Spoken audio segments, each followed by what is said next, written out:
Hello, Texans. I'm Susana, and this is the Susana Gibb Show.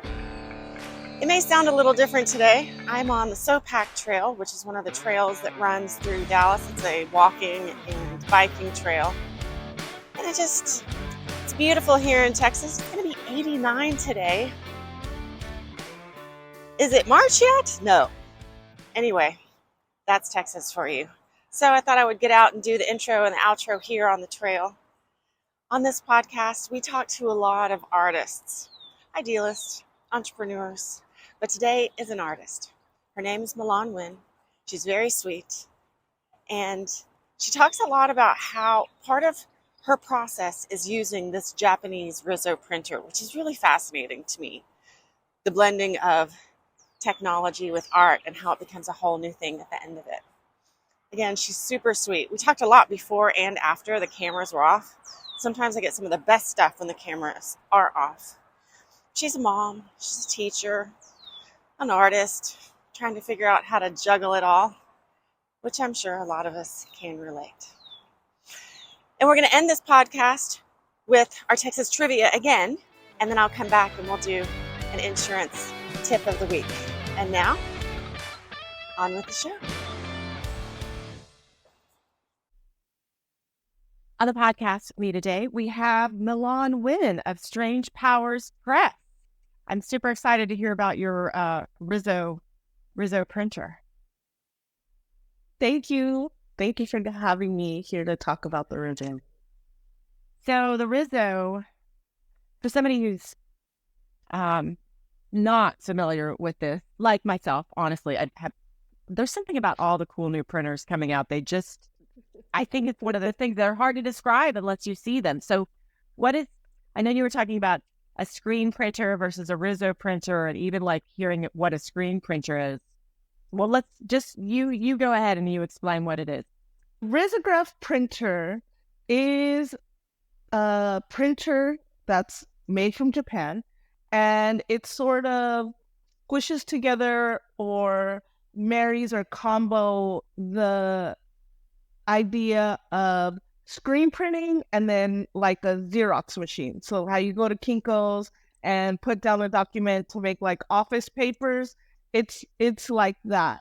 The difference from the Xerox machine is that they use toner-based ink, and the risograph use a soy-based ink, where each and every color is printed one at a time. So that's a lot how screen printing is. And screen printing, you don't really need a machine to screen print. Some people have screen printing machines because they're doing large runs of something like t-shirts or posters, and they're going to do like 1,000 of them. And so in that same way, the risograph printer prints one color at a time, and it uses these screens, except instead of being silk, it's a banana fiber. And instead of being light sensitive, it's a thermal process. So why would somebody come and say, hey, Mylan, I want you to print this for me with your riso? So risograph printing, it has a pretty unique look. It's also because the materials are more natural. A lot of people are attracted to sort of the sustainability aspects of it. Some of the people that come to you and say, hey, I want 30 prints. Is it commercial printers? Are more art installations? For us, different riso presses run in a lot of different ways. So we're kind of a really small run business. It's just me and my husband, Taro. And we've mainly been using the risograph printer to print our own artwork. We both have illustration sort of backgrounds. Taro's a graphic designer with a lot of experience in sort of like t-shirt design and commercial printing for t-shirts.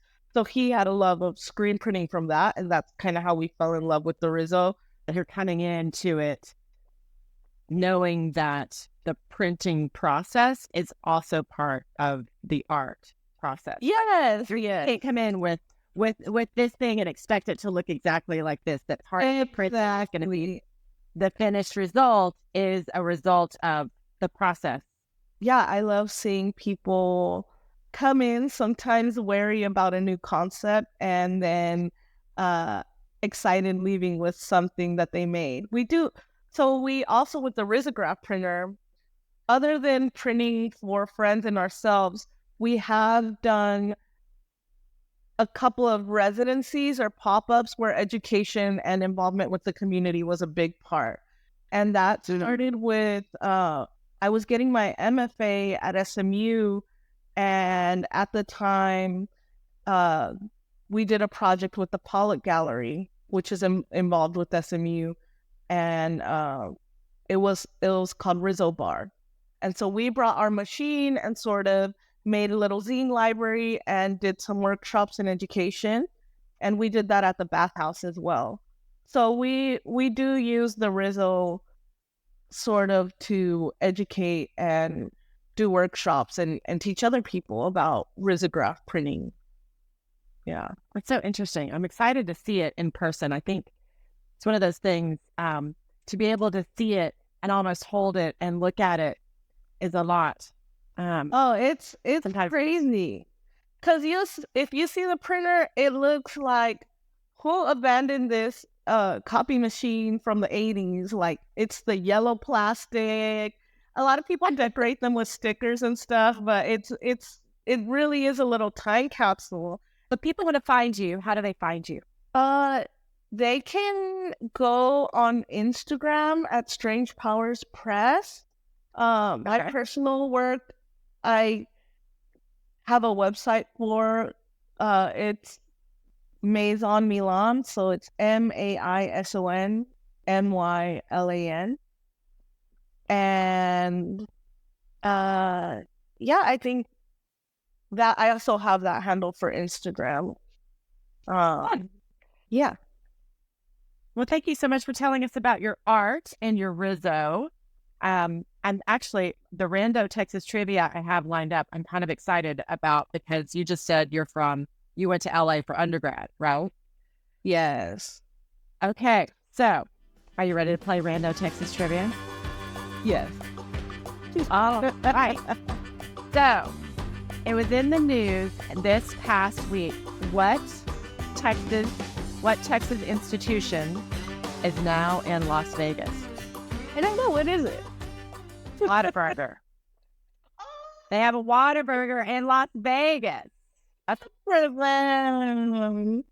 right. Everybody needs a Whataburger. But also my news this week. Yeah. And it's 24 hours a day, which will be great there. So do you know when Whataburger was founded? No. 1950. Corpus Christi, Texas. That was the very first one. Of course, during the 50s, right? The burger days, the cars, etc. Yeah, that makes sense. But I would say did you go to In-N-Out when you were in LA? I did, yeah. There was one close to where I went to school. And that was a good In-N-Out. Yeah, they're like the Whataburger of California, basically. Right? And then when we got one here, people were pretty excited. They were freaking out all over the place. And I have people who come to visit up north, and they're like, we got to go to Whataburger. And I was like, my car is going to stay for 3 days if we go to Whataburger. And they're like, whatever. We're going. Thank you, Mylan, for being with us today. I appreciate your time explaining the Rizzo for me. Yeah, I'm gonna hang up, but don't go anywhere. Okay. I wish I could see this little printer thing that she's talking about. It sounds so interesting. I want to touch it. Something about art. I want to touch it. And now, our insurance tip of the week.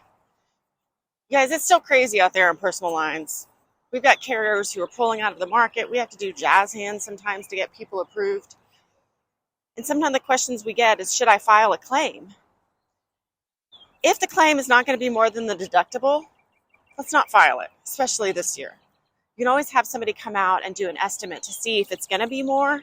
And if it's not, then don't file it. If it's another water claim, meaning this would be your second or your third, if you cannot file it this year, maybe not. Carriers are finding they're not finding new ways to drop people, but they're becoming really restrictive on the type of clients that they want. So keep that claims-free discount if you can. Thank you so much for being with us today. We'd love to connect with you. Please go to giveagencydallas.com for feedback, inspiration, or criticism. Thanks again. Have a great one. See you again in 2 weeks.